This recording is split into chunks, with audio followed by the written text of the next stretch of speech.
sommes en train de parler des portes de Sion. Et la première porte, c'était quoi? La porte des brebis. On a mis deux réunions pour parler de la porte des brebis. Bon, aujourd'hui, je vais terminer la porte des brebis. Et j'espère que je vais commencer la deuxième porte, la porte des poissons. Si je n'ai pas fini, c'est que Dieu veut te dire quelque chose. Ne dis pas, maman, elle traîne trop sur avec ça. Quand elle passe, on veut voir les autres. Non. D'accord. En rappel, une porte est un endroit d'accès qui permet d'entrer. C'est une condition à remplir pour être reçu dans une maison. Passer par une porte, si tu passes par ailleurs, tu es quoi? Et on a vu que Jésus est quoi? Jésus est qui? Jésus est la porte. Jésus est la porte de Sion. Il est la porte par laquelle nous passons. Et quand on dit que Jésus est le bon berger, ça veut dire que Jésus a un troupeau.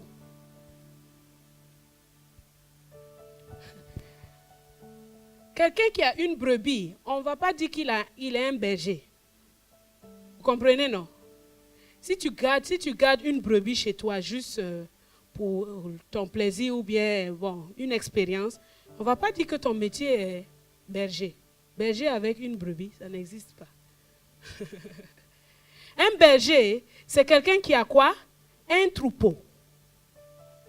Donc, quand tu dis que je suis la brebis du Seigneur, tu dois avoir conscience. On a dit que c'est naître de nouveau pour entrer dans la porte. Mais en plus, tu sais que tu appartiens à Jésus, n'est-ce pas? Mais la troisième chose, c'est que tu dois avoir conscience que tu es dans un troupeau. Tu n'es pas tout seul. Tu ne peux pas vivre ta vie chrétienne en singleton. Moi, c'est Dieu et moi. Dieu et moi, ça y est. Il y a des gens comme ça. Si Dieu et moi, là, ça va, là, tout est bon. Tout n'est pas bon. Et je vais te montrer que tout n'est pas bon. C'est écrit. Jésus lui-même, il en parle. Psaume 78, verset 68. Regardez ce que Dieu dit. Psaume 78. On lit d'abord Psaume 71, verset 21. Psaume 77, verset 21. Qu'est-ce que j'ai aujourd'hui? Psaume 77, verset 21. Tu as Psaume 77, 21. 21, pas 1. Verset 21. 20 et 1. Comment ça? Bon, ouvrez vos Bibles. Hein? Voilà. Ouvrez vos Bibles. Psaume 77, verset 21.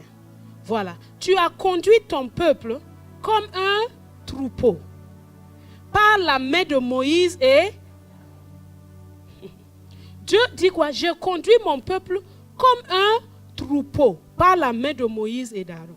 Donc, je suis la brebis du Seigneur, oui. Il me connaît par mon nom, oui. Et je fais partie aussi d'un troupeau. Et il établit sur ce troupeau des hommes qui les conduisent. Est-ce que vous comprenez ça? Il y a des gens qui disent que l'église, ça ne sert à rien. Je reste chez moi, je prie. Tu n'as pas bien lu la Bible. Parce que tu es en train de contredire ce que Jésus lui-même a dit. Il dit, je bâtirai mon église. Maintenant, si toi tu dis que l'église, ça ne sert à rien, Jésus alors, tu n'es pas en train de le suivre. Tu le contredis. Et celui qui le contredit vient de qui?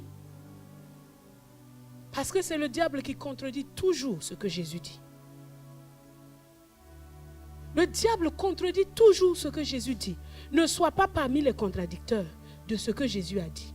Il dit, il conduit son peuple comme un troupeau par la main de Moïse et d'Aaron. Et encore aujourd'hui, Dieu continue à faire ça. C'est pour ça qu'il établit des pasteurs pour conduire son peuple. Psaume 78, verset 77. Regardez encore quelque chose.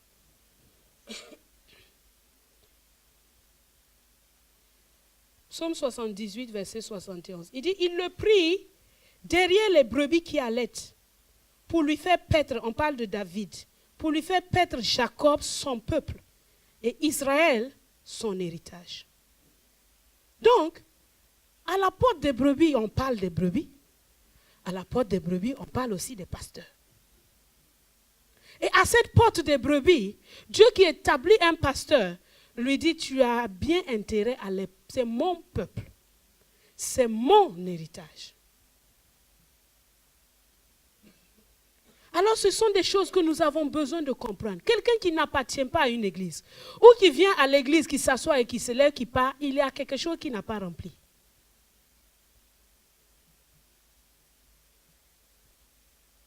C'est pour ça que je vous ai encore encouragé à intégrer. Parce que tu n'as pas encore... Tu es une brebis, mais je me demande quel genre. Il doit y avoir un feu en toi qui brûle quand tu viens, que tu t'assois, tu te lèves, tu pars. Si tu es une brebis du Seigneur, quelque chose en toi qui dit, ça ne doit pas en être ainsi. Alors écoute sa voix, parce que chaque jour qu'il te donne, tu ne sais pas de quoi sera fait demain. Serre-le de tout ton cœur maintenant.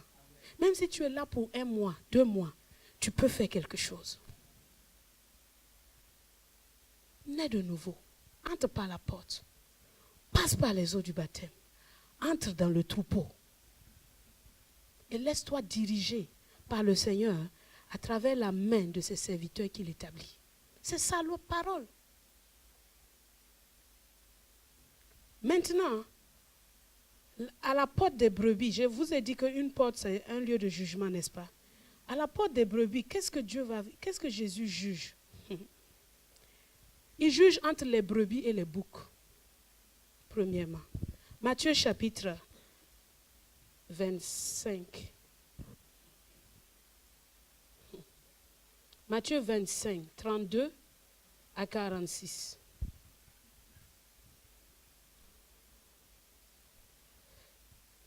Matthieu 25, 32 à 46. Il dit, toutes les nations seront assemblées devant lui. Il séparera les uns d'avec les autres, comme le berger sépare les brebis d'avec les boucs. À la porte de la brebis, un jugement se passe entre les brebis et les boucs. Et regardez de quoi est fait ce jugement. Il dit, il mettra les brebis à sa droite et les boucs à sa gauche. Je vous ai dit que le bouc, c'est le mâle de la chèvre. Ce n'est pas le mâle de la brebis. Le mâle de la brebis s'appelle comment? S'appelle comment? En école primaire maintenant. Le mâle de la brebis s'appelle comment? Le bélier. Le mouton, c'est un terme générique qui désigne brebis et bélier. Hein? C'est comme le poulet. Voilà, le mouton, c'est comme le poulet. C'est-à-dire le poulet, ça veut dire la poule ou le coq. Mais le mouton, c'est comme la brebis ou le bélier. Mais si tu veux aller dans les spécificités, le bélier, c'est le mâle de la brebis. Et l'agneau, c'est le petit de la... Le bouc, c'est le mâle de qui? La chèvre. Ah, des gens ont appris quelque chose aujourd'hui. Ok, voilà. On vient à l'église aussi pour ça. C'est pour ça qu'il y a l'alphabétisation. Voilà. Où est-ce que j'en étais? Il mit les brebis à sa droite et les boucs à sa gauche. Alors le roi dira à ceux qui seront à sa droite, venez, vous qui êtes bénis de mon Père, prenez possession du royaume qui vous a été préparé dès la fondation du monde. Car j'ai eu faim et vous m'avez donné à manger. J'ai eu soif et vous m'avez donné à boire. J'étais étranger et vous m'avez recueilli. J'étais nu et vous m'avez vêtu. J'étais malade et vous m'avez visité. J'étais en prison et vous êtes venus vers moi. Les justes lui répondront, Seigneur, quand avons-nous vu avoir faim et t'avons-nous donné à manger?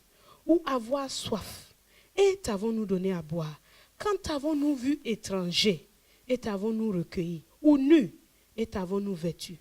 Quand t'avons-nous vu malade ou en prison et sommes-nous allés vers toi? Et le roi leur répondra, je vous le dis, en vérité, toutes les fois que vous avez fait ces choses à l'un de ces plus petits de mes frères, c'est à moi que vous les avez faites. La considération que tu as pour ton frère et ta sœur, c'est ici. Est-ce que vous voyez ça? L'un de tes frères, si sa situation te préoccupe, vous voyez, les justes n'étaient même pas dans cette perspective, il dit, quand avons-nous vu? Jésus dit, chaque fois que vous avez fait ça, c'est à moi que vous les avez faites. À chaque fois que tu prends une enveloppe de Sarepta, que tu donnes quelque chose, c'est à Jésus que tu es en train de le faire. À chaque fois que tu vois ton frère en train de souffrir, je dis, mon ami, je t'ai amené ceci. C'est à Jésus que tu es en train de le faire. Et ça, c'est une caractéristique de la Bible parce qu'elle sait, je fais partie du troupeau. Il ne peut pas avoir de troupeau sans entraide sociale. Ensuite, il dira à ceux qui seront à sa gauche, retirez-vous de moi, maudits. Maudits. Maudits. Non, les paroles de Jésus sont fortes. Ce ne sont pas des paroles avec lesquelles on peut rire ce jour-là. Maudits. Parce que quoi? Aller dans le feu éternel, c'est sans équivoque, c'est l'enfer. Qui a été préparé pour le diable et pour ses anges. Sans équivoque. Quand Jésus dit il sera jeté, parfois il dit on le jettera dehors. Là même, il n'a même pas caché même où il va aller. Direct. Pourquoi? Parce que j'ai eu faim et vous ne m'avez pas donné à manger. J'ai eu soif, etc. Parce que toutes les fois que vous n'avez pas fait ces choses à l'un de ces plus petits, c'est à moi que vous ne les avez pas faites. Vous voyez? Jésus prend très au sérieux ce qui se passe, nos relations les uns avec les autres. C'est très sérieux pour lui. Ne viens pas juste te contenter de t'asseoir à ta place. Moi, je loue Dieu, alors que tu sais que tu as un problème avec ton frère. Ne fais pas ça. Parce que là, tu es en train de te comporter comme un bouc. La voix du Seigneur parle à ton cœur, mais tu es borné. Pourquoi? Les boucs, ce sont ceux-là toujours qui sont en train de gambader quand le berger est en train de les appeler d'aller quelque part. Moi, mon père n'était pas un berger, mais il aimait beaucoup ces choses-là. Et donc, je les ai vus. Il faut les voir. Tu es toujours en train de les poursuivre. C'est eux qui sont toujours en train de faire des combats entre eux.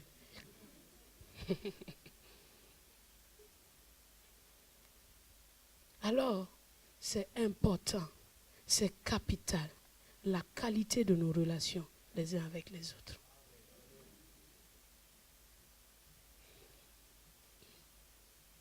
Est-ce que les boucs ne savent pas reconnaître Jésus dans leur prochain? Les boucs ne savent pas prendre soin des autres. Ils sont seulement centrés sur eux-mêmes. On ne parle pas des gens qui font des dons à des œuvres caritatives. Ce n'est pas ça. Hein? Des gens qui vivent leur vie comme ils veulent. Ils sont des vrais satanistes. Mais ils font des œuvres. Non, ne soyez pas impressionnés par eux.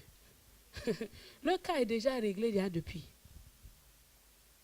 Mais Jésus te demande à toi, qui a ton frère à côté de toi. Tu peux préparer la nourriture, prendre la casserole, courir dans ta chambre pour aller manger. Tu as un problème. Non, ce n'est pas rigolo, mais il y a des gens qui le font.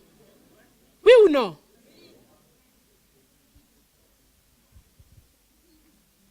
Tu attends, est-ce qu'il est sorti ou bien il n'est pas? Non. Il faut que tu réformes tes voies. Il faut que tu réformes tes voies dès maintenant. Parce que si à cause d'un plat de riz, tu dois passer l'éternité quelque part dans un feu éternel, c'est grave. Ça te fait quoi? Non, mais lui, quand il fait, il ne donne pas. Tu es une brebis. Jésus même dit, si ton ennemi a faim, donne-lui à manger. En plus forte raison, ton frère. Non, attends, on ne sait pas encore la nourriture. Attends, ils vont partir. Ils vont partir. Ah, c'est vie. Ah, ça va. Oh, vraiment. Dieu est bon. Eh non, Dieu est vraiment fidèle, quoi. Oh, ce que nous, on voit chaque jour ici, là, vraiment, c'est la grâce de Dieu. Entends-tu, tu as mis la marmite. C'est des choses qui font rire, mais ils sont réelles. Ou les femmes qui maltraitent les enfants des autres. Toi, tes enfants, tu les sers, eux, ils mangent. Les enfants de ton mari qui ne sont pas les tiens, eux, ils n'ont pas le droit de manger les bonnes choses. Allez, les enfants, on sort, on va aller au McDo, mais ceux-là, il ne faut pas dire. Il ne faut pas, ils vont savoir. Non. C'est dangereux. C'est dangereux.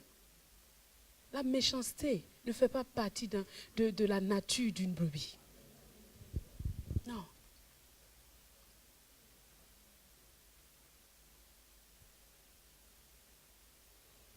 À la porte de la brebis, Jésus fait encore un jugement entre les brebis et les chiens. Vous savez, dans un troupeau, il y a toujours des chiens. C'est qui les chiens? Regardez. Apocalypse 22, verset 15. Apocalypse 22, verset 15. Apocalypse 22, 15 dit ceci. Dehors les chiens. N'entre pas en Sion. Dehors les chiens, les enchanteurs, les impudiques, les meurtriers, les idolâtres et quiconque aime et pratique le mensonge. Quiconque aime et pratique le mensonge. Regardez ça. Exode chapitre 22, verset 31. Exode 22, verset 31. Vous serez pour moi des hommes saints. Vous ne mangerez point de chair déchirée dans les champs. Vous la jetterez au... Vous la jetterez à qui? Vous serez pour moi des hommes saints. Vous ne mangerez point de chair déchirée dans les champs. Vous la jetterez aux chiens. Ça veut dire quoi? Les chiens ont quoi? L'impureté comme nourriture. Tu dis être dans la maison de Dieu. Mais tout ce qui est sale, c'est ça que toi tu regardes. C'est ça que toi tu aimes. C'est la nourriture des chiens, ça. Il dit, vous la jetterez aux chiens. Vous serez, Dieu a dit qu'est-ce qu'ils doivent manger. Parce qu'ils sont des hommes saints. Donc Dieu détermine comment tu dois vivre.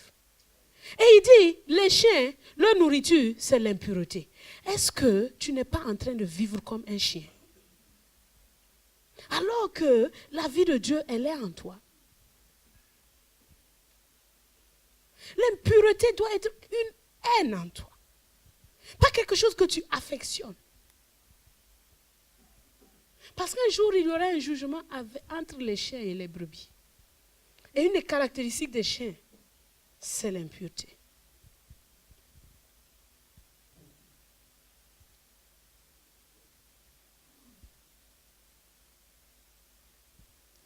Matthieu 7, 6.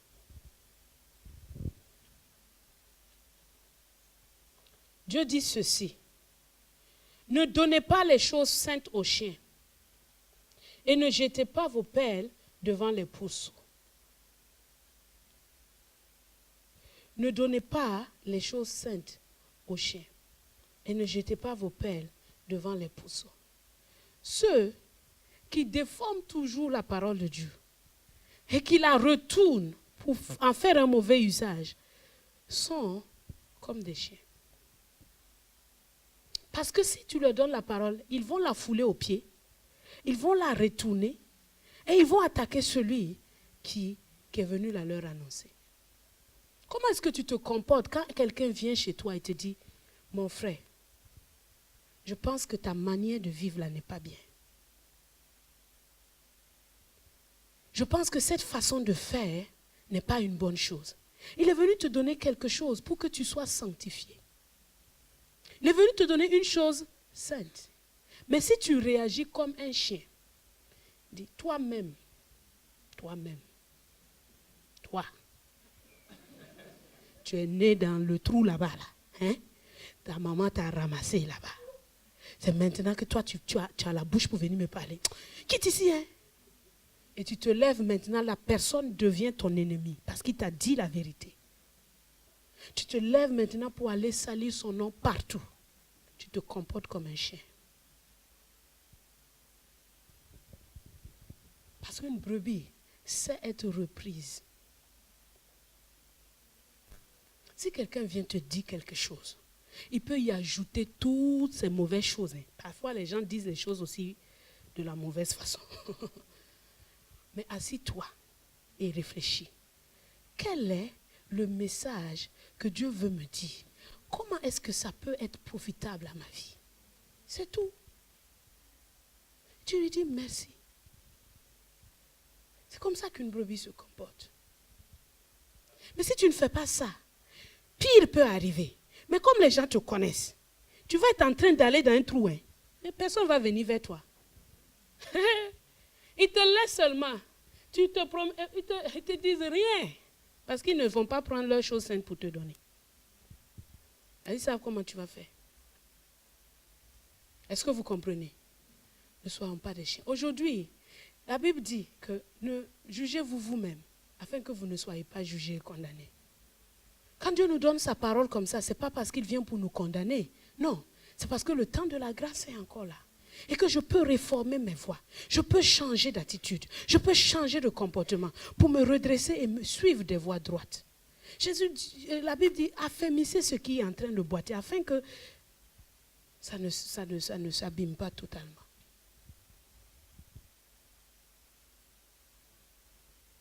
Les rétrogrades, ceux qui retournent à ce qu'ils ont été, c'est comme des chiens.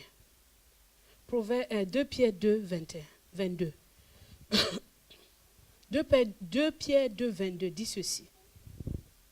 Il leur est arrivé ce que dit un proverbe vrai. Le chien est retourné à ce qu'il avait vomi. Les choses que tu avais abandonnées, dont Dieu t'avait délivré, ne retourne pas là-bas.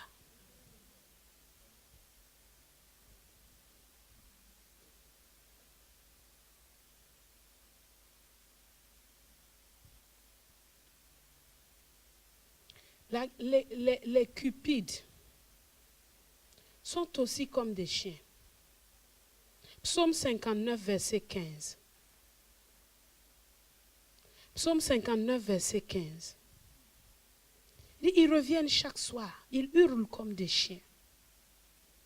Ils font le tour de la ville pour chercher qu'est-ce qu'ils vont manger. Un pasteur établi sur un troupeau qui cherche à bouffer est comme un chien.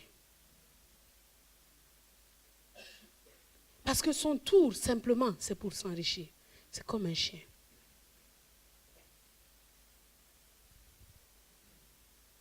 Et les chiens n'entrent pas en sillon. Jésus dit dehors. Donc ça veut dire que peut-être que dans la masse terrestre, ils étaient quelque part là. Et Jésus va tous les faire sortir. Dehors, dehors, dehors. À la porte de la brebis, le jugement, c'est entre les brebis et les loups aussi.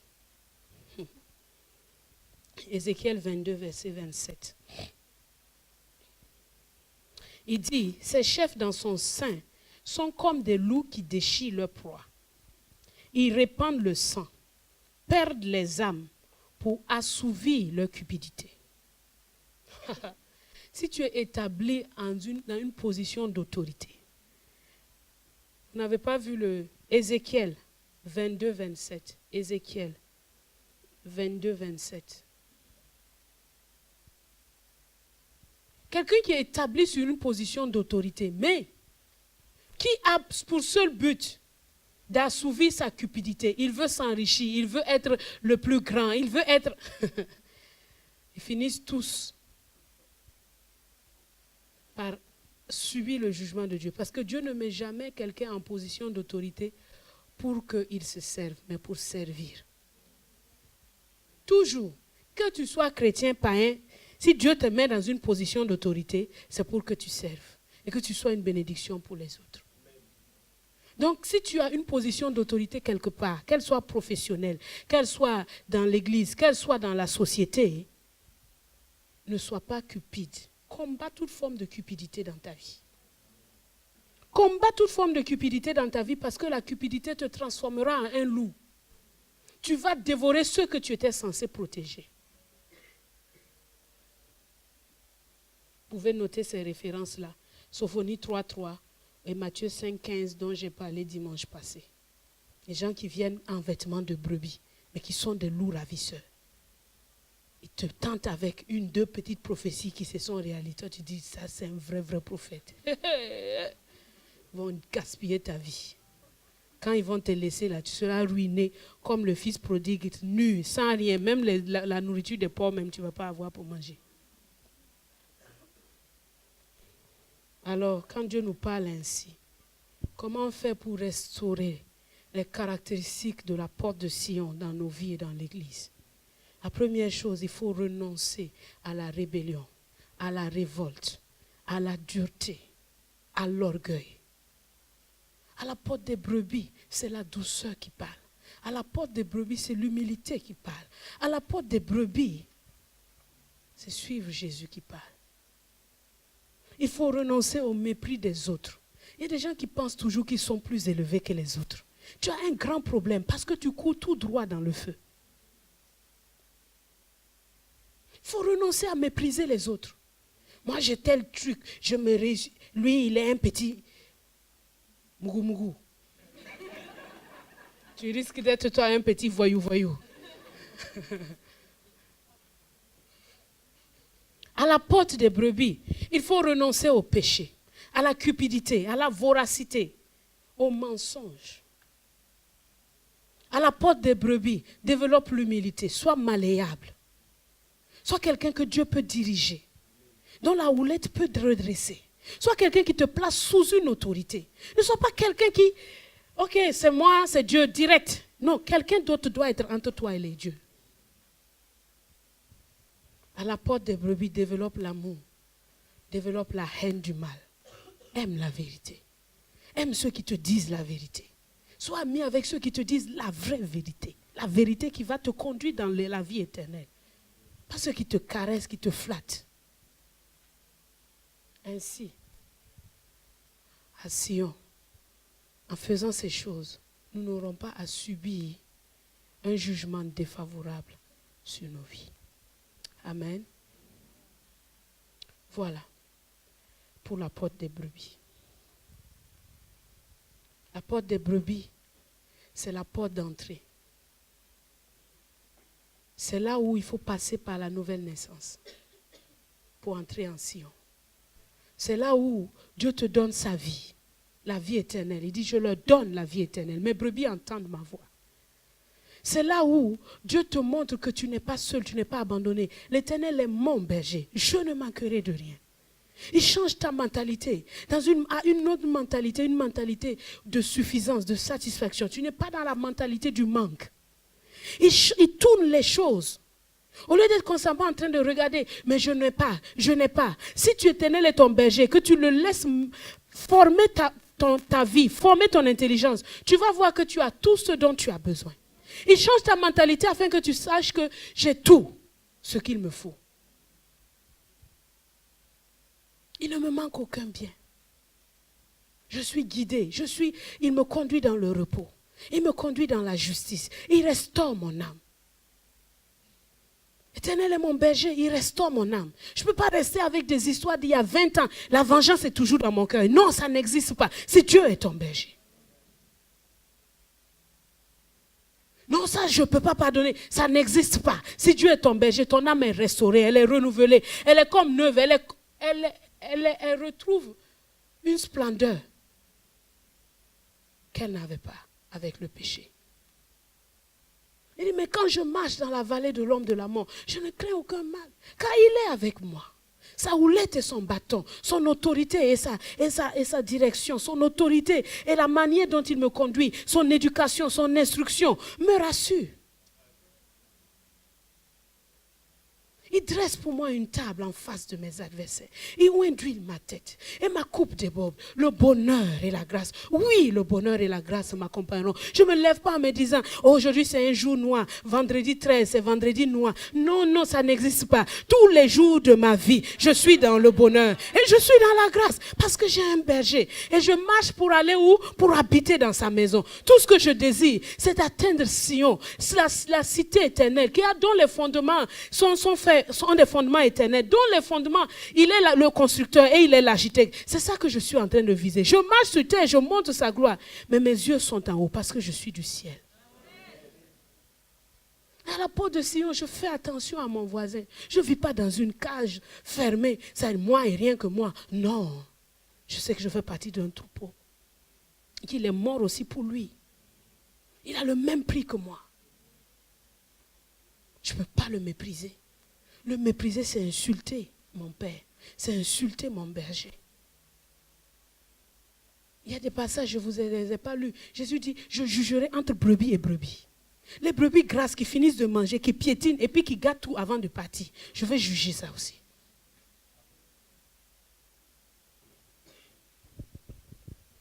Il juge entre brebis et chiens. Le péché ne fait pas partie de la vie de la brebis. Il faut qu'on soit clair sur ça une fois pour toutes. Il ne faut pas jouer avec le péché. Parce que là, tu deviens un chien.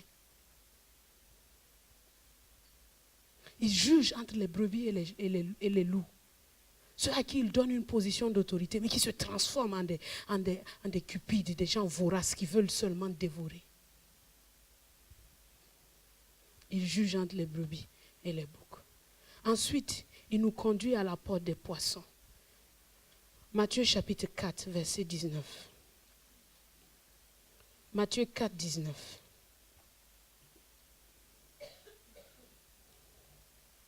Matthieu 4, 19. Jésus parle à Pierre et à André et il leur dit, suivez-moi. Suivez-moi et je vous ferai pêcheurs d'hommes. Donc, à la porte des brebis, on a vu que on doit faire quoi? Suivre le berger. Et quand tu le suis, il t'emmène dans une autre dimension. Il dit, suis-moi seulement. Et je vais te montrer que je suis la porte de l'emploi. Jésus, il est la porte de l'emploi. C'est lui qui donne les métiers aux gens. C'est lui qui distribue les métiers. Il dit à Simon, toi tu avais un métier naturel de pêcheur de poissons pour nourrir ta bouche et la bouche de ta femme et de tes enfants. Si tu me suis, je vais transformer le naturel en quelque chose de surnaturel. Je vais faire que tu vas devenir un pêcheur d'hommes. Jésus est un employeur. Il est un employeur. Il est aussi le modèle de tous les emplois. S'il te fait devenir pêcheur, il te dit, regarde-moi, moi-même je suis un pêcheur. S'il te fait devenir un avocat, il te dit, regarde-moi, moi-même je suis un avocat. S'il te fait devenir un médecin, il dit, regarde-moi, moi-même je suis un médecin. S'il te fait devenir un restaurateur de brèches, il dit, regarde-moi, regarde comment je restaure les brèches. S'il te fait devenir quelqu'un qui confronte les pharisiens, il te dit, regarde-moi. Ah, il est merveilleux, notre Seigneur. Jésus a un mot à dire dans ton emploi. Ne dis pas ça, c'est pour gagner mon pain. Je viens à l'église, mais ce que je fais dehors là, pourvu que je mange. Non. Jésus veut entrer dans ta vie et avoir un impact sur ton emploi. Pour que ce qui est naturel devienne céleste. Pour que ton travail ne soit pas simplement quelque chose qui va rester là.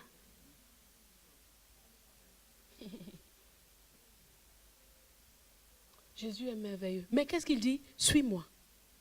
La clé se trouve là. La clé ne se trouve pas dans le fait que tu vas commencer à réfléchir. Comment est-ce que je peux? Il dit, suis-moi. Je suis le modèle, je suis le chemin, je suis la vérité. Suis-moi seulement. Un employeur, quelqu'un qui est professionnel, qui suit Jésus dans tous les jours, dans sa vie, qui a une communion avec Jésus tous les jours, il va voir le surnaturel de Dieu se mettre, s'impacter dans sa vie professionnelle. Tout le temps. Tous ceux qui ont fait des inventions, mais ce sont des gens à qui Dieu a ouvert l'intelligence. Vous connaissez un monsieur qui fabrique des pièces mécaniques qui s'appelle le tourneau. Son histoire a commencé, c'était un simple ferrailleur. Un simple ferrailleur. Chaque jour, il tape sur le métal.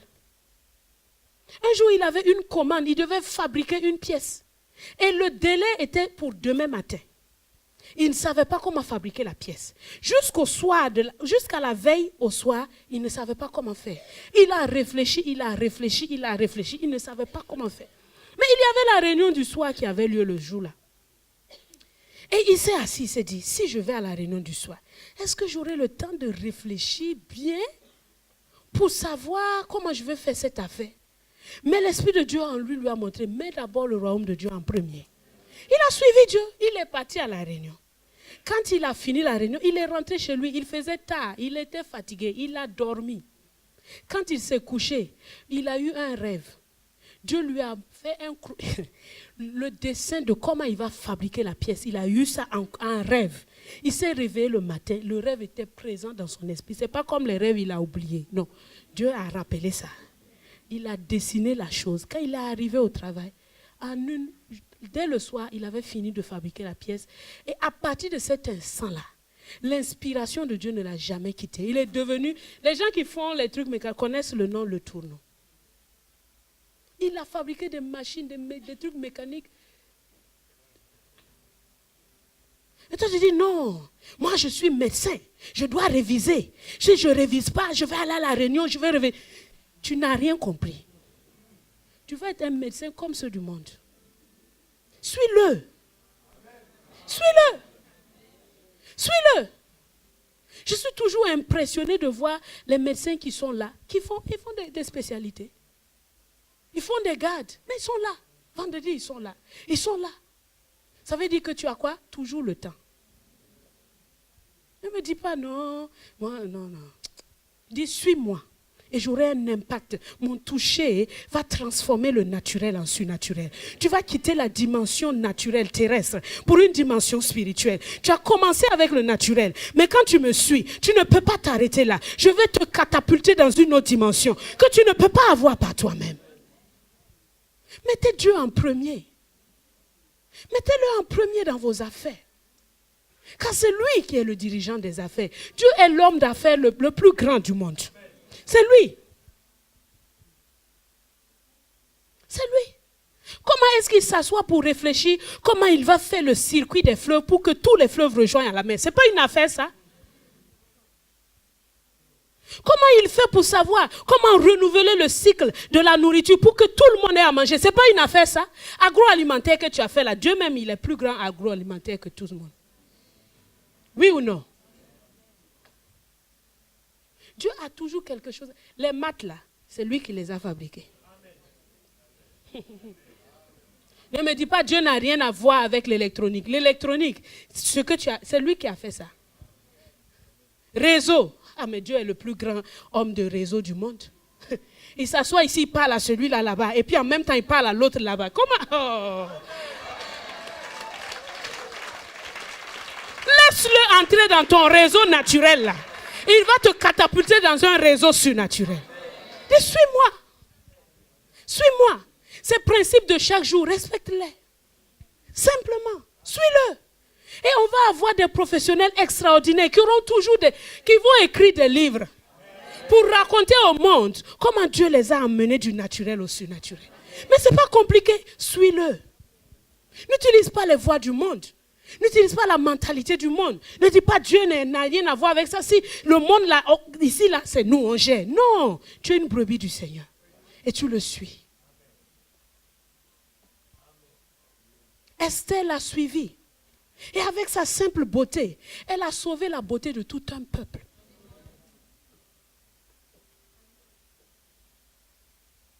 Quel exemple vous voulez? Je suis moi. Et je te ferai. C'est lui qui le fera. C'est lui qui le fera. Mais ma tâche est de le suivre. Suis-moi. On va le voir prochainement dans la porte de la vallée. Mais regardez le serviteur du centenier romain. C'est quel serviteur on doit poursuivre le maître pour qu'il guérisse? C'est quel genre? Est-ce que vous avez déjà pensé quel genre de serviteur il était? Quel genre de serviteur il était? Pour qu'un grand centenier se mette à courir derrière Jésus pour un serviteur. Il n'a pas dit son fils, son frère, son oncle, non. Un serviteur. Il en a plusieurs dans sa maison. Mais il a servi d'une telle manière que sa maladie, quand il était dans la maladie, quelqu'un d'autre, de plus grand, a commencé à courir pour lui. Comment tu sais? Après, quand tu fais face au challenge, là, qui va courir pour toi? Mais si tu suis Jésus, tu ne sais même pas que tu vas faire face au challenge, mais Dieu te dit, sers-le comme si c'était moi que tu servais. C'est ce qu'il te dit. Et quand tu commences à faire ça, tu deviens indispensable. Oui ou non? Si tu veux mourir, on dit tu ne meurs pas ici. On va aller chercher le. Il était un Romain. Il ne faisait pas partie du peuple d'Israël. Mais il est allé chercher la solution. Est-ce que ton employeur marocain est prêt à aller courir pour chercher une solution pour toi parce que tu as de la valeur, parce que tu produis quelque chose? Mais si tu suis Jésus, ils ont beau dire que tu es noir, que tu es bleu, que tu as les cheveux crépus, les cheveux bruns. Ah, tout ça là, ça ne t'impressionne pas parce que tu sais que ce que tu es n'est pas ce qui est extérieur, mais c'est ce que tu es à l'intérieur. Il dit, suis-moi. Dieu a du travail pour chaque personne. Pour chacun. Ne me dis pas, mais moi je ne sais pas à quoi je suis appelé. Dieu a du travail pour toi. Il ne crée pas quelqu'un pour le chômage. Parce qu'il dit le précieux trésor de l'homme, c'est l'activité. Il a du travail pour toi. Mais il te dit, pour arriver là, il faut faire quoi? Le suivre. Le suivre dans sa parole. Le suivre dans son enseignement. Le suivre dans ses voies. Dans l'obéissance. Dans la soumission au Saint-Esprit.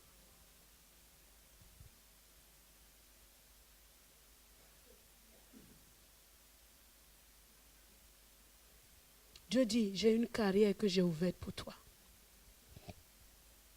J'ai une carrière pour toi. J'ai un travail pour toi. Vous savez, un jour, j'étais en train de réfléchir. Je disais à Dieu, quand j'avais compris ces choses, je disais à Dieu, mais Seigneur, moi, mon dentiste que tu as fait là même, ça sert à quoi?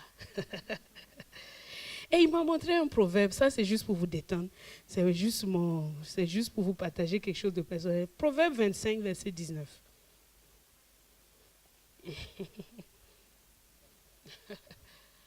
Il dit, comme une dent cassée et un pied qui chancelle, ainsi est la confiance en un perfide au jour de la détresse. Quand j'ai lu ça, je me suis dit, qu'est-ce que tu veux me dire, Seigneur? Parce que je ne comprends pas bien là, ce que ça veut dire.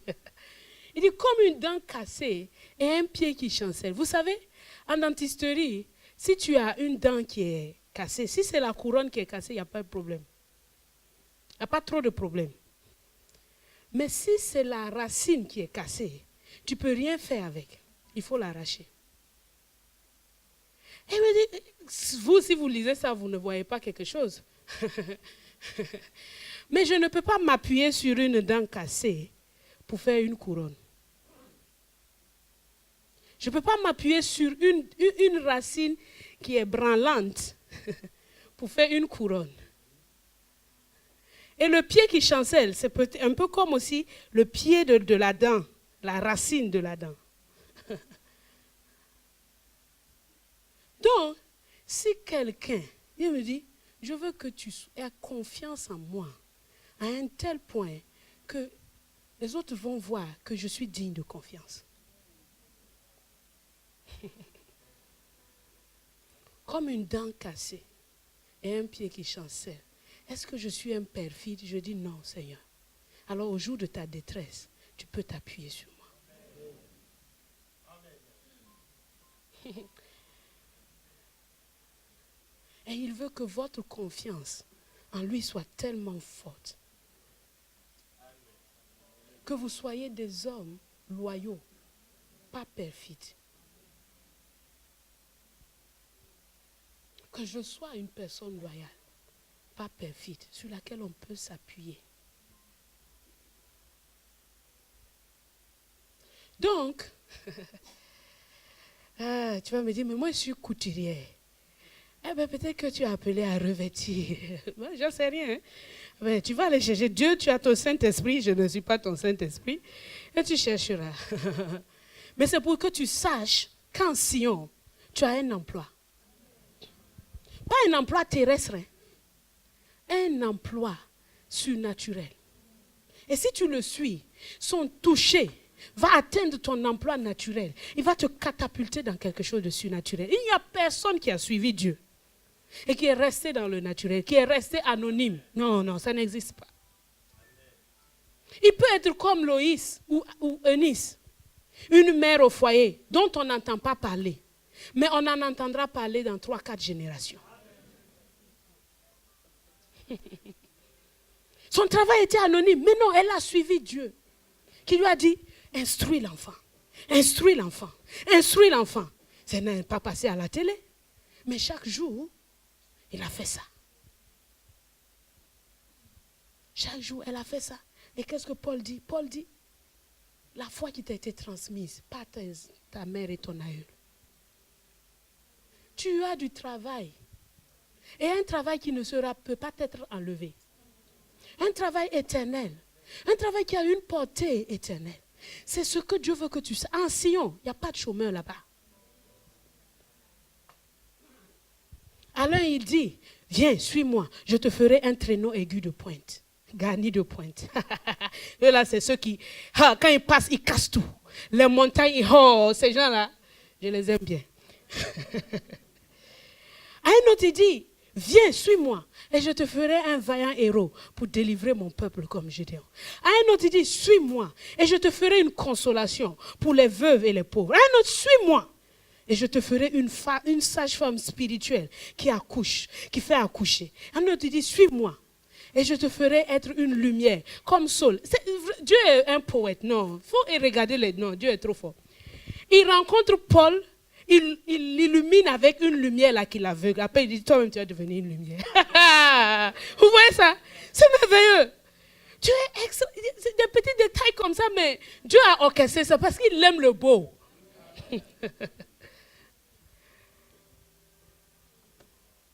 Il dit, suis-moi. Et je te ferai une sentinelle qui sonnera de la trompette et qui avertira mon peuple. Il dit, suis-moi. Et tu deviendras une garde ou un garde sur les murs. Il dit, suis-moi. Et je te ferai un apôtre de l'amour comme Jean. Il dit, suis-moi. Et je te ferai un prophète des nations comme Jérémie. Il dit, suis-moi. Et je te ferai un pasteur de brebis. Suis-moi et je te ferai un apôtre. Suis-moi et je te ferai un docteur. Suis-moi et je te ferai un fils d'exhortation. Quelqu'un qui, quand il passe, son impact reste. Il dit, suis-moi, et je te ferai un évangéliste comme Philippe. Suis-moi, et tu deviendras un semeur comme moi je le suis. Suis-moi, et je te ferai un moissonneur. Suis-moi, et je te ferai être quelqu'un qui arrose comme Apollos. Suis-moi, je te ferai être un exemple de persévérance, comme la veuve devant la juge unique. Il dit, suis-moi, et je te ferai être une mère comme Déborah. Il dit, suis-moi. Et je te ferai être un homme d'influence comme Daniel. Il dit, suis-moi. Et tu seras la porte du salut comme Noé l'a été pour sa famille. Suis-moi. Suis-moi. Tout ce que nous avons à faire, c'est de le suivre. Et c'est lui qui transforme, qui nous transforme. C'est lui qui fait de nous ce que nous sommes. Et notre vraie profession se trouve en lui. Tant que tu n'as pas trouvé ta vraie profession en lui, tu es encore en train de vivre comme un terrestre. On dit, tels sont les terrestres, tel est le terrestre. Tel est le céleste, tel aussi sont les célestes. Si je suis de lui, je suis un céleste. Et ma vie doit porter une empreinte. Il faut être avec lui. Quand Jésus a choisi ses apôtres, il a dit, pour les avoir avec lui. Et pour les envoyer. Toi, tu fuis la présence de Dieu. Quand tu rentres là, c'est pour faire combat spirituel. C'est pas mauvais, hein, mais à quel moment tu lui parles? Ça, c'est la porte des poissons. Mais ce n'est pas fini. Il dit, à la porte des poissons, je vais te montrer quelque chose d'autre. Matthieu chapitre 14, verset 13 à 21. On ne va pas lire parce qu'on n'a pas beaucoup de temps et je veux terminer la porte des poissons aujourd'hui. Matthieu chapitre 14, verset 13 à 21. Jésus, il est devant une foule immense. Et il a besoin de les nourrir. Il dit, je ne vais pas les renvoyer.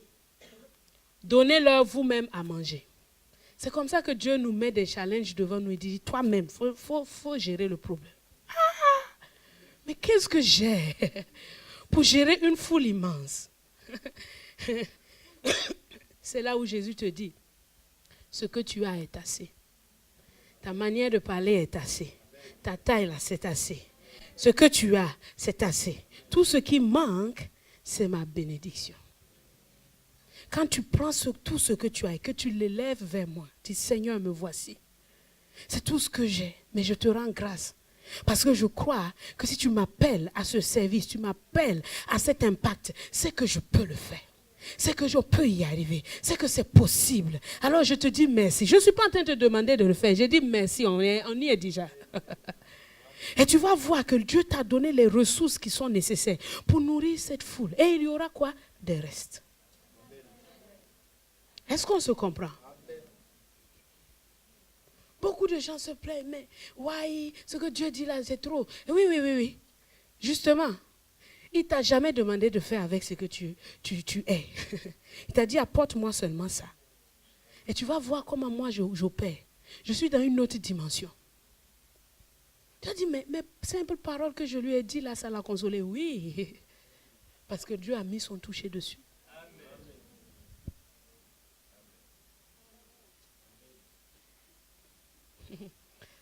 À la porte des poissons, Dieu prend ce que tu as pour nourrir des multitudes. Mais à la porte des poissons, Dieu aussi, il te montre ce que tu ne pouvais pas faire par toi-même. Ou bien, il te donne la provision. Hein? Quand tu as fini de te laisser être utilisé par lui. Luc chapitre 5, versets 1 à 11. Jésus prend la barque de Pierre. Il monte sur la barque de Pierre. Pierre a travaillé toute la nuit, il n'a pas pris un seul poisson. Jésus dit, j'ai besoin de ta barque. Pierre dit, ok Seigneur, il n'y a pas de problème. J'oublie mes besoins, je ne manque de rien. Tu es mon berger. Et il monte sur cette barque, il enseigne. Quand il a fini d'enseigner, il dit à Pierre, tu peux maintenant jeter. Il dit, mais j'ai travaillé. La nuit, c'est la nuit que les poissons sortent. Tu vois, non? Berger. Mais bon, je reconnais que tu es le plus grand des pécheurs.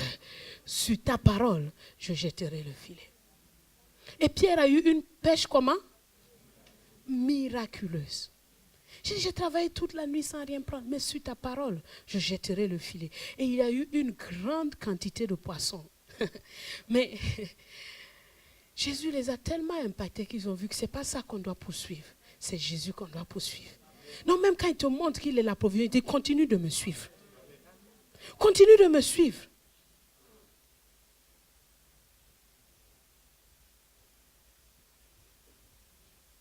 Et enfin, Jésus montre, quand il a fini de parler par Pierre, il a parlé pour Pierre. Mais Pierre a continué à faire quoi? À le suivre. Fais attention à l'abondance qui commence à entrer dans ta maison. Fais attention au succès. Il n'y a pas pire danger que quand on est au sommet. J'ai appris ça à mes dépens, mais j'ai fini par l'apprendre. Je suis plus en danger quand je viens de réussir quelque chose. Quand je viens de réussir quelque chose, toutes mes alarmes sont en alerte. Parce que j'ai appris qu'il n'y a pas pire moment de danger. Quand je suis dans la vallée, je me réjouis parce que je sais qu'il n'y a qu'une seule option, sortir.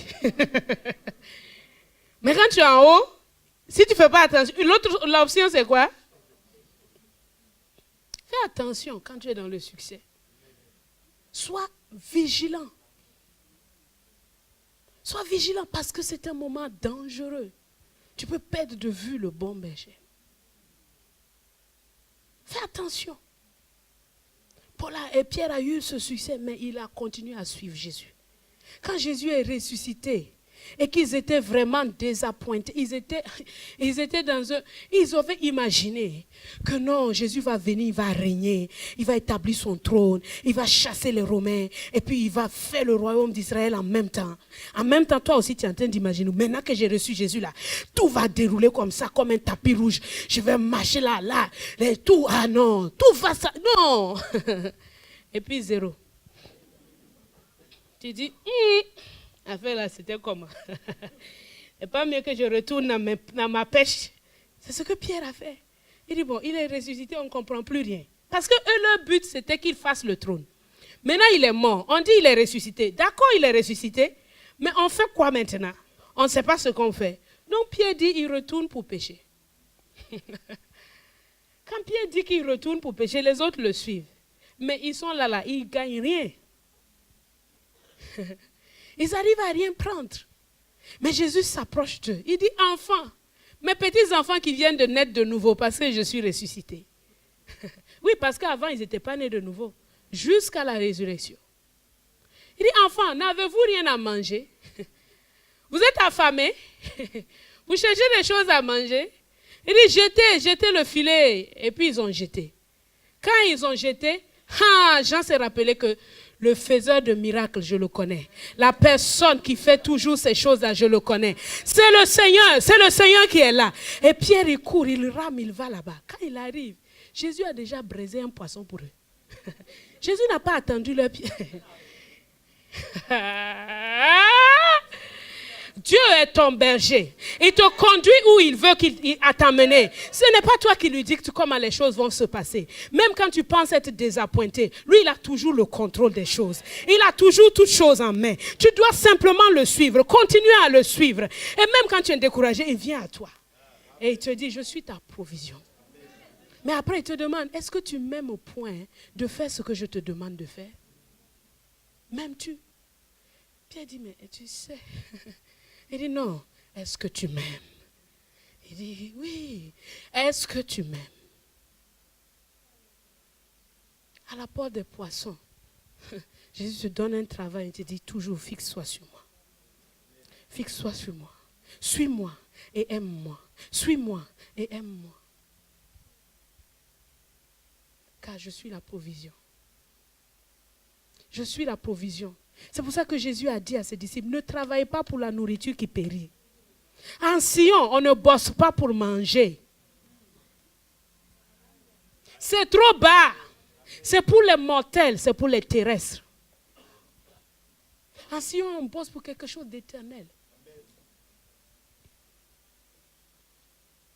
La gloire de Dieu se manifeste à Sion, à la porte des poissons, parce que notre vie prend une dimension surnaturelle. Nous quittons la bassesse des hommes naturels pour rejoindre l'élévation d'une vie haute.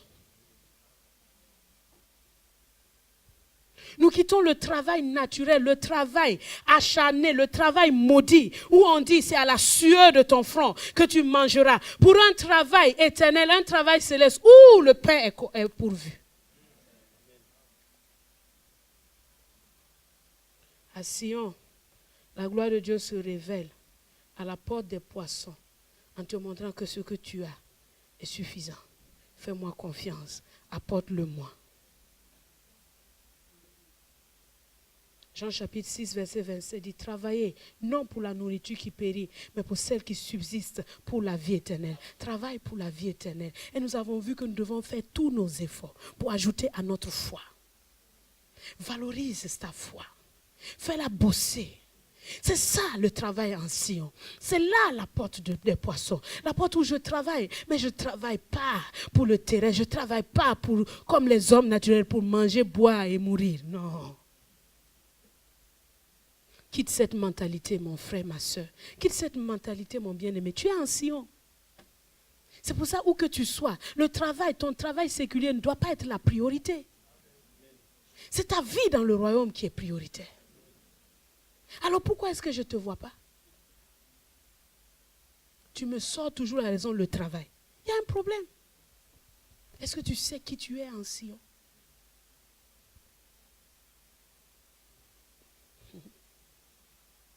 Et jugement à la porte de Sion, Ésaïe 55, verset 2. Jésus dit, pourquoi pesez-vous de l'argent pour ce qui ne nourrit pas? Pourquoi travaillez-vous pour ce qui ne rassasie pas? Écoutez-moi donc, et vous mangerez ce qui est bon. Et votre âme se délectera de mets succulents. Dieu nous libère d'une vie inutile. Ça ne veut pas dire qu'il ne faut pas aller à l'école. Les gens ici qui ne vont pas à l'école parce que en Sion, on travaille pour... n'avez rien compris. Hein? Ce n'est pas ce qu'on est en train de dire. Oh non, je ne vais pas aller au travail aujourd'hui parce que ça c'est un travail temporaire, ça me fatigue. Je travaille seulement pour manger là. Non, je veux quelque chose. Sois fidèle là-dedans. Il est en train d'apprendre quelque chose.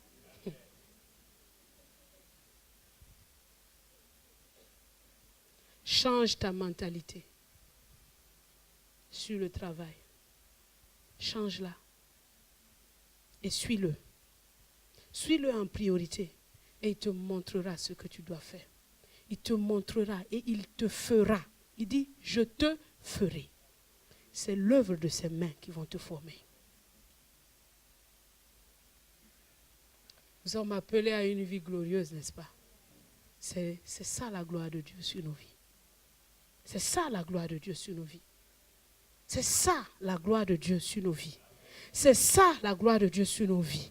À la porte des brebis, la gloire de Dieu se montre sur nos vies. Parce que nous sommes à quelqu'un et nous avons d'excellentes relations et nous savons où nous allons. Nous sommes conduits. C'est la gloire de Dieu sur nos vies. À la porte des brebis, nous avons la gloire. Parce que nous ne sommes pas ordinaires. Nous ne sommes pas naturels. Parce que simplement, nous savons le suivre. Alors nous allons prier.